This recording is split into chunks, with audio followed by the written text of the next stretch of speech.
qof walba waxa uu rabaa inuu nolosha ka gaadho horumar shakhsiyeed. qof walba waxa uu jecel yahay inuu xaqiijiyo guulo waaweyn, haddii ay noqoto dhinac siyaasadeed, dhinac ganacsi, dhinac bulsheed, dhinac qoyseed iyo dhinac shakhsiyeed intaba.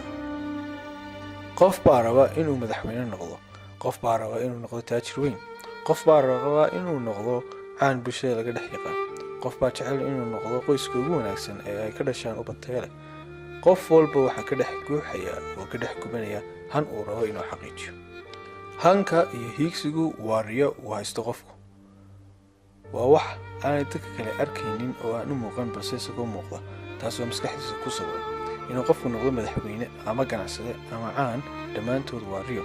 hankuna waxa uu muhiim yahay qof walba, waayo qof bilaa han ahi waxa uu ka dhigan yahay sidii qof naakhuuda ah oo saaran dooni aan wadan jiheeyihii u hagi lahaa kolba halku doonaya inuu tago, taas oo ay dabayshu kolba u tuurayso meel aanu doonayn inuu tago. han la-aani waa indho la-aan, bal waa ay ka daran tahay baa la idhaahdaa. bilaa hiigsigu waa bilaa rajo. sidaa daraaddeed waa muhiim qofku in uu han yeesho. haddaba hanku faa'iidooyin badan ayaa uu leeyahay. hanku waxa uu qofka ka caawinayaa oo uu ka saacidayaa inuu yeesho howlo joogto ah oo ay tahay inuu sameeyo. wuxuu ka saacidayaa inuu wakhtigiisa uga faa'iideeyo si joogto ah, waayo waxa uu howlaha shakhsiga ee u yaalla u kala qaybinayaa wakhtiga uu haysto ee 24 saacadooda. waxa uu ka saacidayaa qofka inuu noqdo hogaamiye ama madaxweyne ama ganacsade ama caan. hogaamintuna wax kale maaha, ama caannimadu ama ganacsinimadu waa hadaf fog oo la dhigtay. hadafkaas oo ah hanka uu doonayo qofku inuu gaadho, taasoo u baahan inuu u diyaarsado xirfadeedii, inuu u diyaarsado xeerarkeedii iyo waxyaabihii ka saacidi lahaa intaba. haddaba iyadoo ay taas jirto oo aynu soo sheegnay inuu hanku faa'iidooyin badan leeyahay, haddana waxaad arkaysaa dadyo fara badan oo ay caqabad ka haysato inay han yeeshaan, inay hadaf xaqiijiyaan.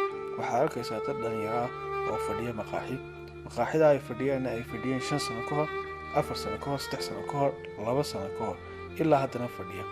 laga yaabaana inay sii fadhiyaan oo aan noloshoodii waxba iska bedelin. ta ugu wacanna wax kale maaha, waxa weeye 2 sababood. ta koowaad waxa weeye hankiisa oo aan u caddayn. waayo qofka haddii aanu hankiisa u caddayn ma gaari karo guulo la taaban karo. ta labaadna waxa weeyaan qofkii oo aan lahaynba han uu doonaya inuu xaqiijiyo. hanku maadaama uu yahay sawir maskaxeed oo qofka ku sawiran, haddii aanu qofku riyaba lahayn, taa micnaheedu waxa weeyaan ma leh mustaqbal uu rabo inuu xaqiijiyo. waxaa muhiim ah inaad yeelato hiigsi ay tahay inaad xaqiijiso. sidoo kale waxaa muhiim ah inaad qiimayso xaaladda aad marka ku sugan tahay dhinac walba: dhinac dhaqaale, dhinac cibaado, dhinac bulsheed, dhinac qoyseed iyo dhinac shakhsiyeedba. isweydii su-aalahan: maxaa kuu soo kordhay 3 sano ugu dambeeyey? maxaad rabtaa inaad xaqiijiso 5 sano soo socda? waxaad rabtaa inaad ku sugnaato 3 sano ugu dambeeyey xaaladdeed ku jirta, mise waxaad doonaysaa inaad iska bedesho? maxaad rabtaa inaad xaqiijiso sanadka soo socda, 4 sano soo socda, 3 sano soo socda iyo 5 sano soo socda? su-aalaha marka ka jawaabto kadib waxaad yeelataa qorshihii aad ku xaqiijin lahayd riyooyinka maskaxdaada ku jira. dhigo qorshe 5 sanadla ah, dhigo qorshe 2 sanadla ah, dhigo qorshe sanadla ah, dhigo qorshe bil ah, dhigo qorshe toddobaadla ah.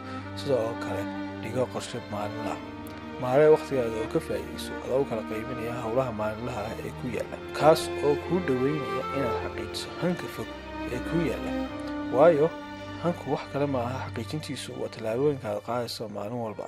waa si jaranjaro dheer oo aad korayso, taasoo ku gaadhsiinaysa inaad xaqiijiso riyadaada.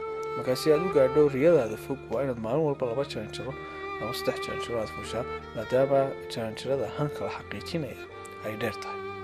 sidaa daraaddeed qodobka kuu dan tahay waxa weeyaan yeelo hiigsi, han iyo riyo. qiimaha xaaladda shakhsiyeed ee aad ku sugan tahay si aad u gaadho hankaaga. yeelo oo samayso qorshe sanadla ah, qorshe 2 sanadla ah, qorshe 5 sanadla ah, qorshe bil ah iyo qorshe maalinla ah. ka faa'iidayso wakhtigaaga, sidoo oo kale aaminsanow riyadaada. waad ku mahadsantahay daawashadaada.